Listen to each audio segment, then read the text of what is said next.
किसी पर हमला करने से पहले या किसी को दुख में ही छोड़ने से पहले या किसी को दुख पीड़ा में तड़पते हुए मरते हुए देखने से पहले ही हम तय कर लेते हैं कि इस आदमी का जीवन का कोई वैल्यू नहीं है, इस जीव का जीवन का कोई वैल्यू नहीं है।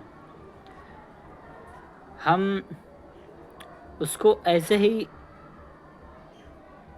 गुलाम बनते हुए नहीं छोड़ देते हैं, ऐसे ही तड़पते हुए नहीं छोड़ देते हैं, या उस पर ऐसे ही हिंसा नहीं करते हैं, उसका जीवन ऐसे ही नहीं बर्बाद करते हैं, या बर्बाद करते हुए जीवन को ऐसे ही नहीं देखते हैं।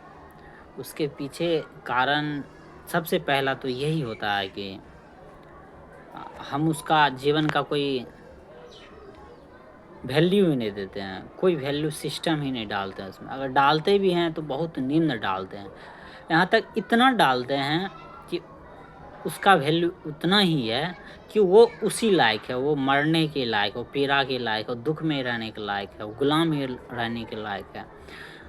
उस पर हिंसा होगा ऐसा ही है वो। जो सभी समाज में जो अलग अलग प्रकार का जीव है, कुछ समाज में वो मुर्गा है, कुछ समाज में वो सूअर है, कुछ समाज में गाय है, कुछ समाज में भैंस है, कुछ समाज में चूहा है, कुछ समाज में तरह तरह के पक्षी है, मछली है, तरह तरह की मछलियां हैं। सब समाज में धारणा पहले ही बन गया है कि वो जो मछली है वो इसीलिए है ताकि हम उसको मार सके, मार के खा सकें। वो मुर्गा है, वो हिंसा ही उस पर हो इसीलिए वो मुर्गा है। ये तो पशुओं और पक्षियों पर आ जाता है। इसी तरह हमारा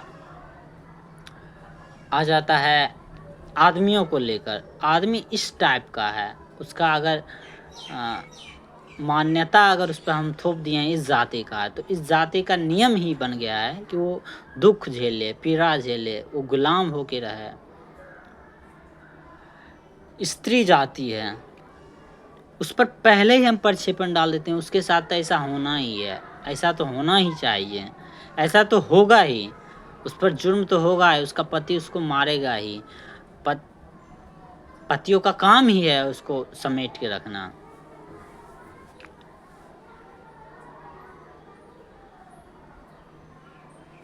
तरह तरह के जो हम नियम डाले हुए हैं, पहले ही जो सिद्धांत बनाए हुए हैं, वही तय कर देता है कि अगला कदम क्या होगा, हमारा जो दृष्टि क्या होगा।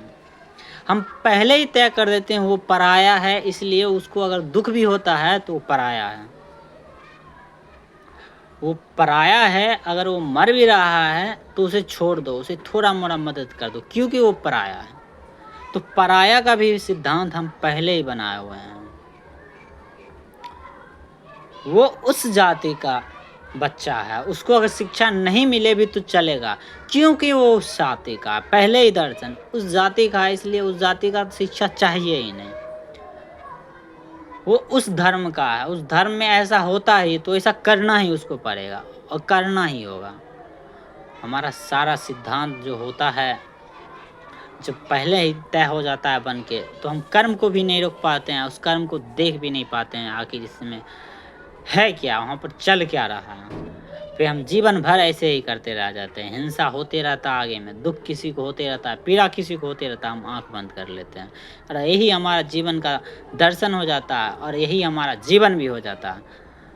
फिर हम अपने से कभी प्रश्न भी नहीं करते ये जो जीवन है क्या इसे ऐसे ही जीने के लिए है, क्या ये जीवन डर के जीने के लिए है, क्या जीवन छोटा रह के जीने के लिए है, क्या जीवन किसी का गुलाम रहने के लिए है।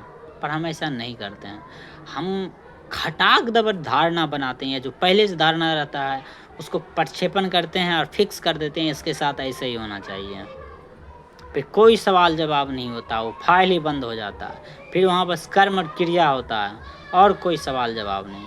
हिंसा होते रहता है सालों साल, दशकों शताब्दियों होते रहता है और हम आँख मूंदे रहते हैं और ऐसे ही देखते ही रहते हैं।